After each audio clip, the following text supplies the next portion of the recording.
Vitiligo is a very tricky thing to explain without the medical terminology, and I don't want to use medical terminology. But basically, it's where there are two different colors on a person.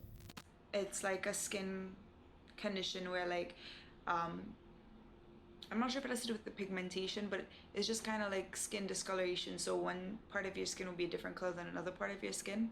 In my country, there aren't many people with vitiligo, but I have had the opportunity to meet persons with the condition.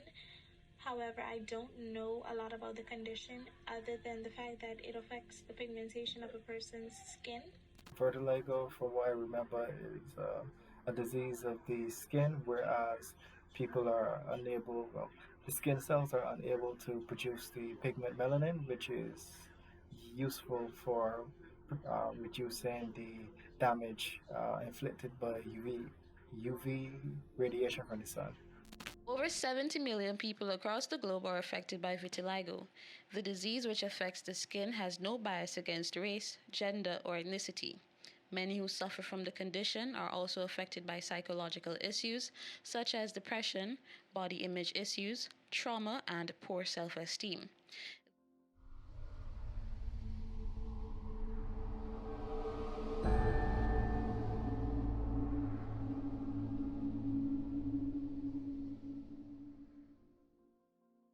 This documentary captures the experiences of Trisha Sirjoo, a 27-year-old historian who was born and raised in the Caribbean island of Trinidad and Tobago and has lived most of her life with vitiligo. Diagnosed with a skin condition at age 5, she has lived through instances of trauma and social prejudices stemming from the visibility of vitiligo on her skin.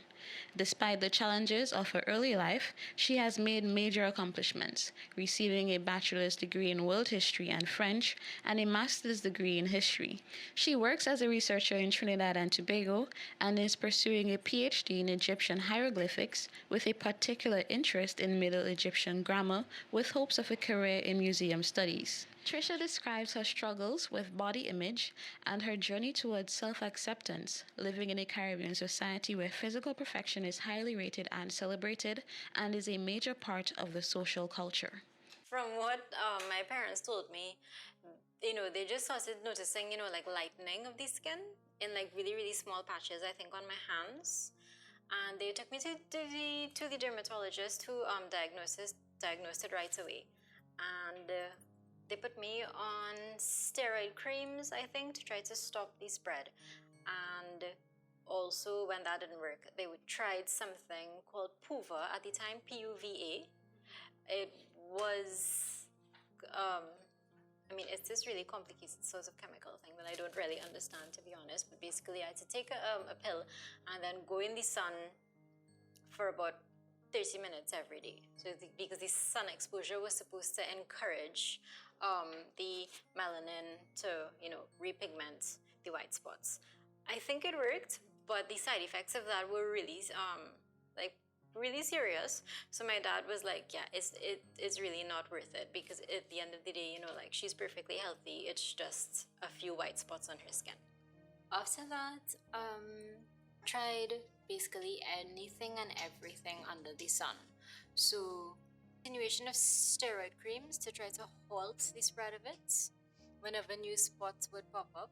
Herbal remedies, like all sorts of like juices and wheatgrass and all that stuff. We had like a little patch of wheatgrass growing in the back porch to like harvest and blend, and it tasted terrible. Another medication that I tried was the Melagenina Plus from Cuba. It's like this liquid that you put on your skin every day, like once a day. And there's a huge hospital in the heart of Havana that deals with it. You interview with a doctor. They put it on you to see if you have any reactions and stuff to it. And you're supposed to use it every day. And within a year or so, you're supposed to start seeing, new pigments appearing. But that just did not work. And then like on top of that, it ended up being a bit painful because I don't think they realized that there's so much alcohol in the solution, and the white has no melanin, so there's no protection. So everything that goes onto the like white skin, it's like basically handling very sensitive skin, so it stings a lot. That's why again, like, even though I started dressing conservatively, um, you know, to not let the vitiligo be seen by other people, it ended up working out in my favor because I can't be in the sun. Like, there is no protection by, like, like you're like brown melanin. So the sun is extremely painful to be out in. I get sunburned like maybe in less than 5 minutes, and it's really painful. Only, to be honest, the long term one would be like the most recent one, the UVB light therapy. That's where you have to, again, you have to, with all of these things, you have to be very careful of your eyes. So you like cover your eyes with like UVB protecting goggles. So all of these things you have to be really careful about the like level of exposure to it. Like, it has to be done under doctor's supervision and stuff. That was the only treatment really that actually repigmented quite a bit of me, but unfortunately it doesn't last very long. If you had things to follow up, like again the protopic cream to like stop the vitiligo returning to those recently pigmented areas, then that would help. But we don't have the medication available in Trinidad.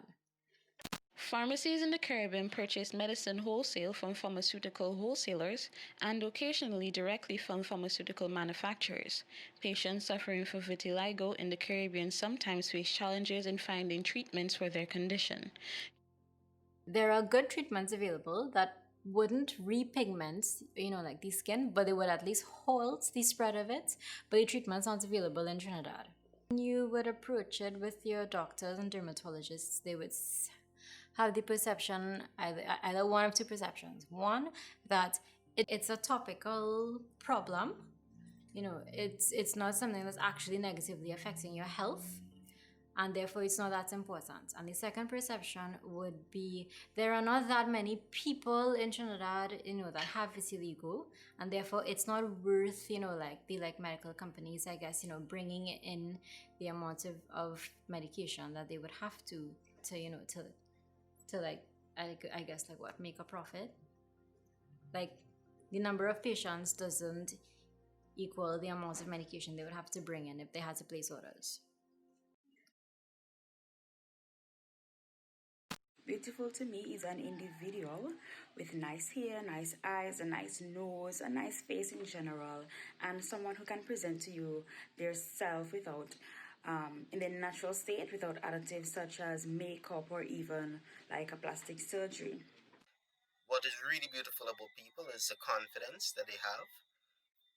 Even even even if you're like extremely dark or extremely white, if you conduct yourself in a way and you show the world that you love yourself, then you look more beautiful to everybody else. And to me, I think people who really love themselves and could walk around and be comfortable in their skin are very beautiful. Beauty to me is definitely based on proportionality. I don't believe that beauty only takes in a person's physical characteristics, but definitely their personality, because sometimes we meet persons along the way whom we believe to be very beautiful, but after a conversation, it definitely puts a damper on how we see them. Physically, I'm attracted to an individual with light eyes and an amazing smile.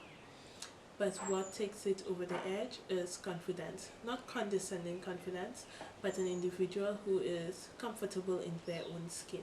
I think that beauty has to do with you, not appearance, but your personality and how you interact with people and what you radiate. Beauty for me goes beyond physical attributes. It also would encompass the abstract.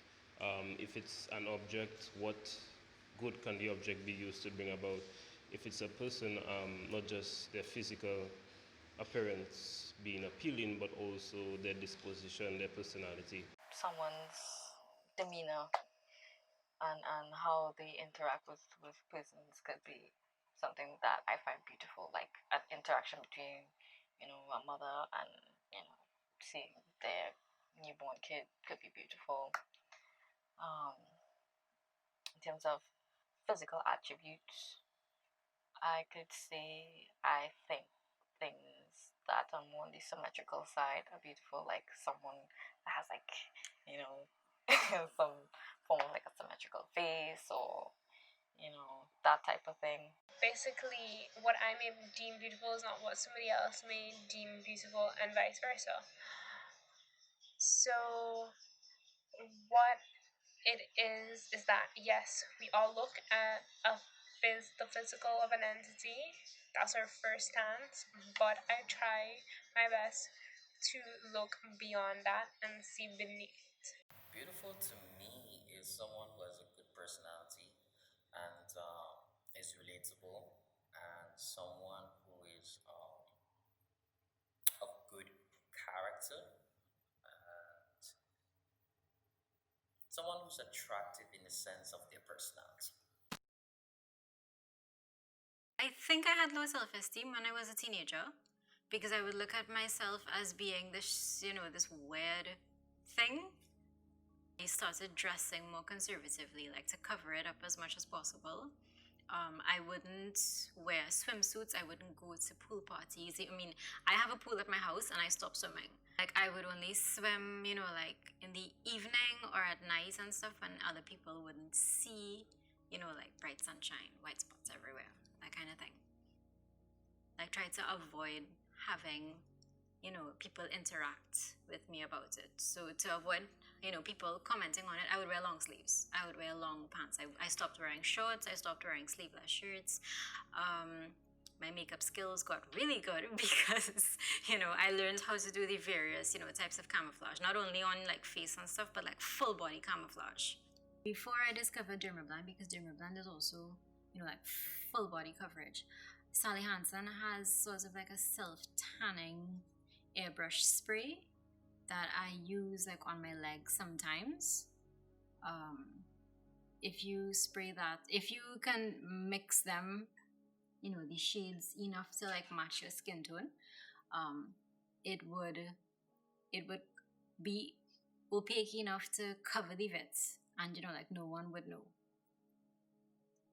For my arms, I use the Dermablend as again, because arms, like for my legs, if the Sally Hansen, if I'm lazy or if it doesn't come out as seamless as I want it to be, you can always just wear stockings, like sheer stockings, and it will like cover it up and no one would know. For the arms though, you can't exactly cover up your arms. So if I want to wear like a sleeveless dress or a shirt or something, the Dermablend leg and body makeup works really, really well for that kind of coverage. Makeup actually makes my skin look, like all one color. So therefore, no one really can tell that I have vitiligo then. So if anything, it allows me to be more comfortable, wearing like evening gowns or, attending, like events and stuff where I might be more comfortable wearing dresses or short pants or stuff like that. And then, people wouldn't see the vitiligo because it's all covered up. So I feel more comfortable and no one can tell that I have the vitiligo all over me. It's less stressful being out in public interacting with people, when vitiligo is not their first, thing that they focus on when they're dealing with me. Because that's how it is, to be honest. Like, people wouldn't see me, they would see the vitiligo, like first, and then that would then influence their reaction towards me from then on.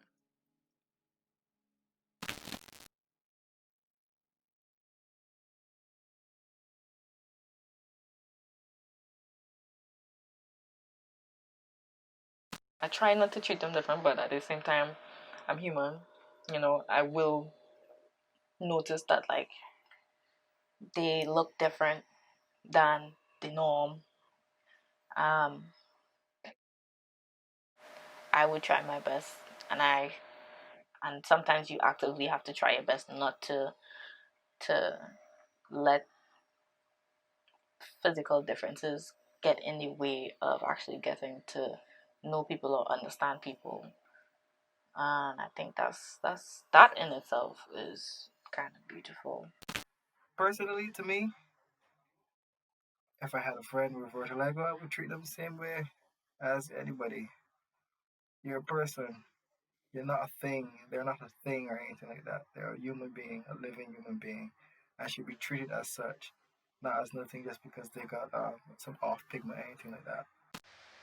I don't have any pet peeves dealing with them. I don't deal with them any differently. I pretty much deal with them the same way as I would deal with everyone else. Um, in fact, I would find that with me, a person's personality has a lot more to do with how I would deal with them as opposed to their appearance in terms of beauty.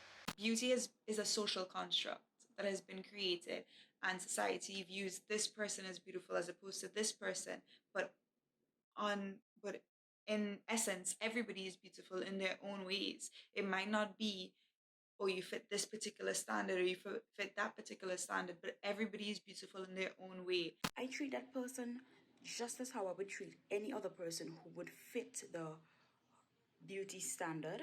And that is because I believe that every person is unique in their own way, whether it is physically or internally. Because some persons just have a beautiful heart, a beautiful attitude. So I would treat that person just the same. I treat everybody equally. So even if somebody doesn't fit in to the beauty standard, they could be darker than the hour past midnight, and I don't care, you know?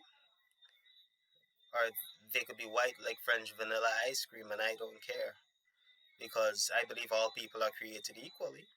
It is important for us to understand that we are much more than our skin. Therefore, I strive to treat everyone the same. Although there are certain characteristics I am initially attracted to, characteristics is really what determines how I treat an individual.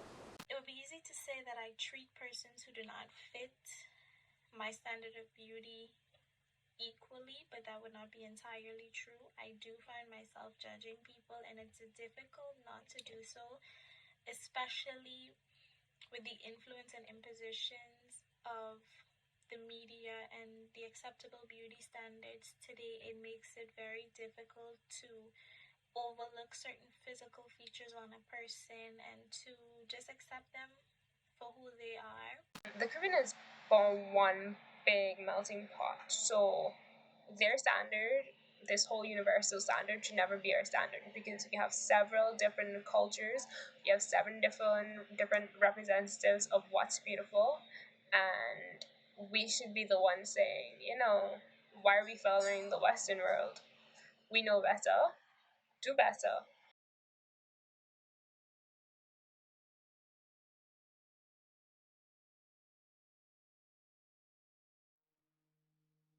Trinidadians tend to not be very welcoming towards anything that looks abnormal to them. Like there is this sort of stigma towards anything that looks strange. Our first reaction to anything strange or anything that looks strange, is always, like very negative. Every time I traveled, I never got that problem. Whether it was to America, Cuba, France, no matter where I went, I would be very comfortable, wearing short sleeves, having vitiligo visible, and their reaction is just very blasé. Like how it is in Trinidad, where, like, as I said, the first time people meet you, this is all they see, and then it then influences how they react towards you. French people are not like that. Like not even the Americans that I've encountered, like in Florida. Even I think the farthest we've gone is Alaska, and the people there were so welcoming. They would ask questions, but that's because they're genuinely curious and they want to know what it is, or they've encountered it. There's this model who is really popular, Winnie Harlow. She has it and she models with it, and she looks gorgeous. So they'll be like, oh hey, this is the same thing that this model has, or this is the same thing that this singer Michael Jackson has, and stuff like that. They'll be really open and like really curious about it, whereas like Trinidadians have always been very judgy about it. Like they always look at it as something negative and something like horrible, and like, oh, you poor thing kind of attitude. And it's really like it's not like that, at least not for me, because of people's lack of reaction towards it. When I travel, I feel more comfortable when I travel compared to like whenever it's time for me to come back to Trinidad. It's like, oh, like you feel the weights come back on your shoulders, and you just like, oh great, back to this like kind of like closed off negative society. So far what I've experienced, with vitiligo, and then career-wise, and then, like just my comfort level being around people, all of them sort of all coincided to, okay, I'm more comfortable abroad than I am here at home. Being physically different affects everyone differently. While some people embrace their differences, others are faced with challenges which affect their mental health and even their interpersonal relationships with people around them. Trisha shares how vitiligo helped and affected her social relationships. Childhood was pretty fun. I have a lot of cousins, so I never really used to miss having a sibling. Also, my friends, I remained friends with a lot of my friends that I made in primary school. So, social groups and stuff, they've been pretty constant. They haven't really changed much, which probably contributed to how comfortable I am with having vitiligo. Because, for some reason, kids are a lot more welcoming than adults. So they would see you with it and just, it's not a big deal. Whereas, when I met new people, when I entered high school, that was when, I really started encountering, negative responses towards my skin then.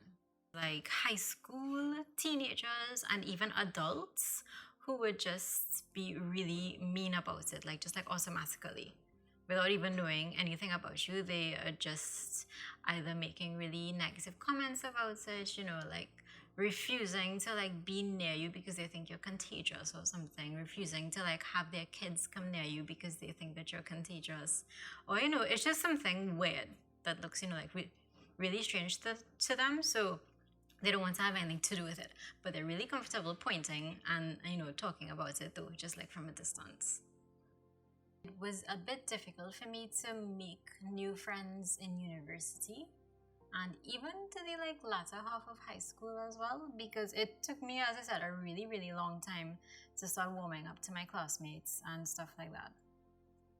But the thing is, once I do eventually warm up to people and, I make friends, and they're something I noticed with the vitiligo is that occasionally it helps me weed out people who may not be, very nice human beings.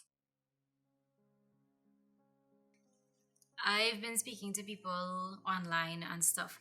They are so scarred by what they've experienced, from other people regarding how they look with vitiligo and, job hunting and relationship wise, that they refuse to leave their house. They regard things like online dating as their only hope for even getting some form of emotional, connection with other people. They are just, some of them have even reached the point where they're so bitter and they're so hateful towards other people, that it's really sad to see. And so therefore, when doctors say, oh, vitiligo is just a surface, it's just, it's like a topical problem, it's really unfair to patients, because just because you can't see the damage being done, it doesn't mean that it's not there.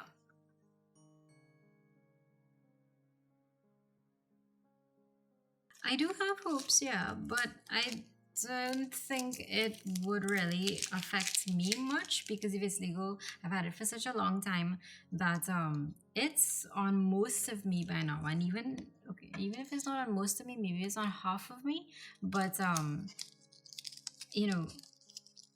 I've sort of made my peace with it, and also just the sheer amount of space I would have to treat, that doesn't seem like it would be of much use to me, because I think, I don't know, if we ever reach that point, I might be fully, covered by then. And I'm okay with that, because I've seen persons and I think they look perfectly fine, just, very pale. And, so but I do still have hopes that, that they would find a cure, because I know, I might be okay with it, but a lot of people are not okay with it. And, I think it would be beneficial to them if a cure is, if a cure is found.